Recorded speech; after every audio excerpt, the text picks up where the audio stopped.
Newcastle boss Eddie Howe refuses to make promises on January spending.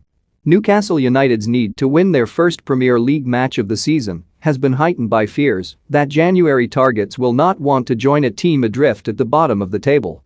Sportsmail understands the new Saudi-backed owners are less concerned about budget and more the availability of those they want to sign. To that end, the outcome of games such as tonight's visit of Norwich and Saturday's home clash with Burnley could determine the willingness of players to move to Tyneside. Amanda Staveley and the board are not worried by the suggestion that top-flight clubs will refuse to do business with them. One source said, if they're getting value, they will transact. But as boss Eddie Howe intimated yesterday, the more pressing matter is convincing players and their intermediaries that a January transfer is not a bad career move, given the threat of relegation. Newcastle's head of recruitment Steve Nixon is responsible for coordinating business on the inside of the club and, in the absence of a director of football, external advisors are also helping with the process. They want to be in position to act early in the window and deals are being lined up now.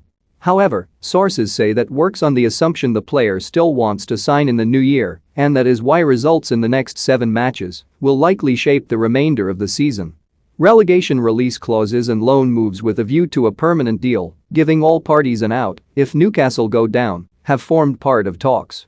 Howe's pre-match comments about making no promises over January spending have caused concern among some supporters who perhaps expect a Saudi-funded splurge. It's very difficult to make any promises that we will definitely spend money and sign players, said the head coach. You have to attract the players, they have to want to come, and they have to be the right players to improve the squad. That is why January is an incredibly difficult window to recruit players in, especially when your league position is difficult. Howe has not spoken to the owners about budget, but we understand that is because money is not an issue. Rather, the club believe the deals they are targeting, horses for courses with a view to survival, will not result in the headline-grabbing spend that many perhaps anticipate. We are told one characteristic they are looking for is leadership, with echoes of Kevin Keegan's decision to make veteran defender Brian Kilkline his first signing in 1992, helping save Newcastle from relegation to the old third division.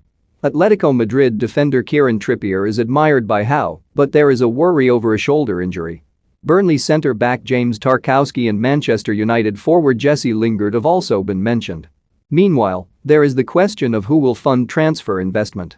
Staveley holds a 10% stake in the club, as does Jamie Rubin, while the remaining 80% belongs to Saudi's Public Investment Fund, PIF.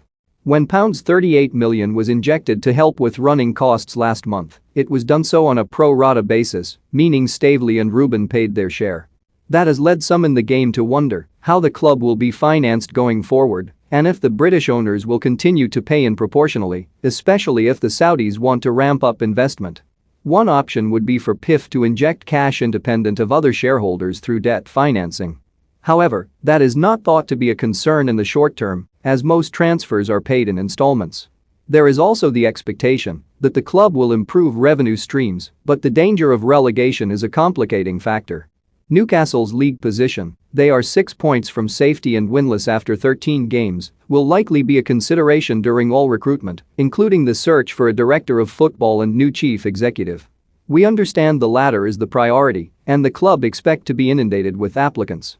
Former Chelsea Supremo Michael Emenalo is on the shortlist for the director of football role, but Nixon looks set to remain in charge of scouting for the time being.